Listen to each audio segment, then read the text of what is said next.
Të shtunën e kaluar nisi Big Brother VIP Albania dhe tashmë është sonte prajmi i dytë. Për të folur mbi dinamikat që kanë ndodhur gjatë këtyre ditëve, kam të ftuar në një lidhje direkte mikun e VIP Magazin, Klevis Mile. Klevis, faleminderit shumë për intervistën. Faleminderit juve, përshëndetje. Klevis, si të zhdukur këto ditë Big Brother VIP Albania, ku janë banorët që kanë spikatur më shumë, dinamikat, pra çfarë ke vënë re në këto ditë? 3 ditë Big Brother edhe mund të them mjaft i bindur që kemi parë shumë gjëra, do thoshja. Kanë filluar pak a shumë dinamikat, kanë filluar pak a shumë përçarjet, ka nisur duke u ndarë grupet, do ta thoshja në thonjza. Kemi parë disa debate, kemi parë plot humor, kemi parë një dyshe fantastike, edhe mund të them që kemi parë dhe ne plota pa gjumë ndaj kësaj dyshes. Për cilën dyshe e ke fjalën? E kam fjalën për dyshe Seno Ilirin. E kam fjalën për dyshen Seno Ilir, të cilët kanë argëtuar mjaft bukur publikun këto 3 net e fundit. Do të thoshej që arsyeja që Iliri nuk flet dot e dhome gjumit është një favor për ta, sepse gjatë natës ata kanë krijuar një podcastin e tyre dhe aty bëjnë lloj rolesh, lloj gjërash, gjë që e ka vlerësuar shumë publiku dhe me orë të tëra presin natën, domethënë, që me orë të tëra të rrinë t'i vëzhgojnë dhe në orët e para të mëngjesit. Klevis, ti fole pak për grupe, a kemi pak a shumë një ndarje të dy kampeve, siç zakonisht janë 2 grupe që ndahen, pra kanë dalur për këto 3 ditë, për gjatë këtyre 3 ditëve, po themi kampet që mund të jenë konkurrent njëri me tjetrin? Nuk është se janë shfaqur, por po përpiqen t'ja dalin në këtë gjë.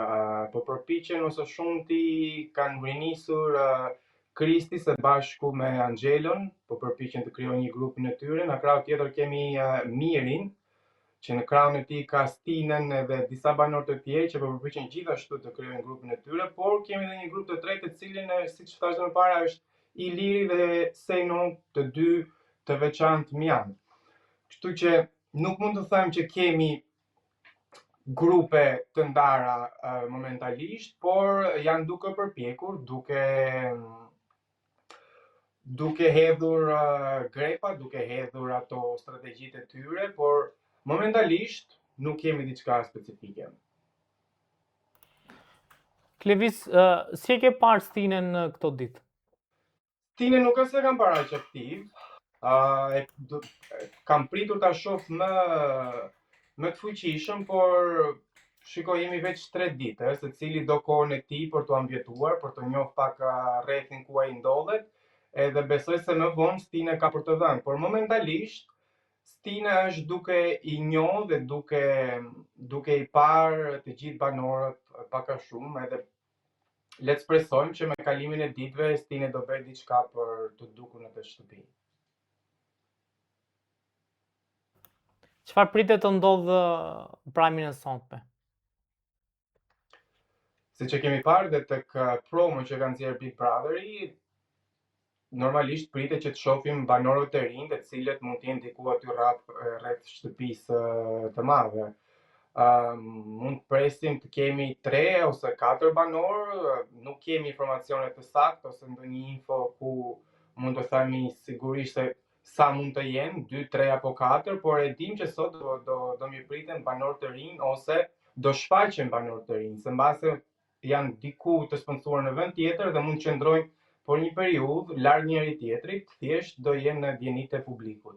Sa i përket kësaj dyshe që fole pak më parë ti Iliri me Senon, çfarë ka të veçantë kjo dyshe?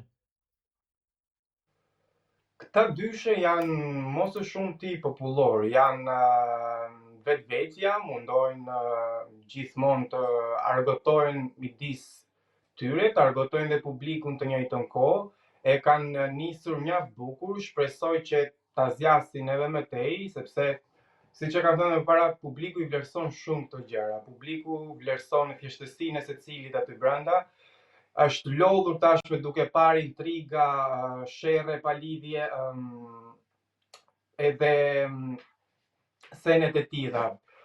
Besoj se dyshja Ilir Seno do shkoj edhe më gjatë dhe kanë për t'i dhënë akoma dhe më shumë publikut. Shpresoj mos na zgjenim, por jam tepër i bindur në aq sa kam parë, 3 net të vona tashme, i kam pikasur dhe kam kuptuar që kanë shumë për të dhënë. Klevis, në krahasim me Bigun e kaluar, çfarë keni vënë re në këtë fillim, pra ndryshe nga fillimi i Bigut të vjetshëm? Banorët si vjet kanë hyrë me të qetë. Nuk kanë hyrë siç ka qenë vjet me një shpat në dorë. Mbaj mend vjet pas hapjes të parë, kanë nisur sherrre të mëdha që natën e parë. Kanë pas probleme të ndarjeve të punëve, kanë pas probleme me gjumin, me cigaret, me sa mbaj mend. Si vjet të gjithë banorët, në radhë parë duhet të komplimentoj të gjitha vajzat si vjet, se janë të mrekullueshme, janë që të gjitha një shembull për shoqërinë shqiptare. Janë shumë të zgjura, janë të kulturura, janë me kem në tokë, edhe mund ta them plot bindje që ky cast është vërtet shumë i mirë i Big Brotherit. Si e keni parë prezantimin e Monika Kryemadhi si opinioniste e Big Brother, edhe ka pasur shumë reagime në publik në fakt që thonë që ajo është e hetuar nga spaku edhe pse duhet ta marrë, po themi, Top Challenge që të jetë opinioniste e Big Brother. Pikërisht, ishte njëjti shok që patëm dhe ne këtu pasi e morëm vesh opinionistin e dytë, por të them të drejtën, nuk e se dua të hyj shumë këtij muhabeti, tani secili i paragjykon me mendjen e tij, por mendimi im është se Monika për mendimin tim nuk ka qenë e dura për këtë edicion. Unë do e vlerësoja shumë që çështja kam thënë sipas infove mia, Ema Andrea do ishte më e përgatitur për këtë pozicion. Edhe do ta thosha me plot bindje që Ema do jepte më shumë se ka ndërmend të japi Monika. Monika e dim, siç e the, kritikohet, komentohet, por Monika ka të tabelën e politikanit mbi supe, kështu që nuk mund ta shoh dot më tej se aq.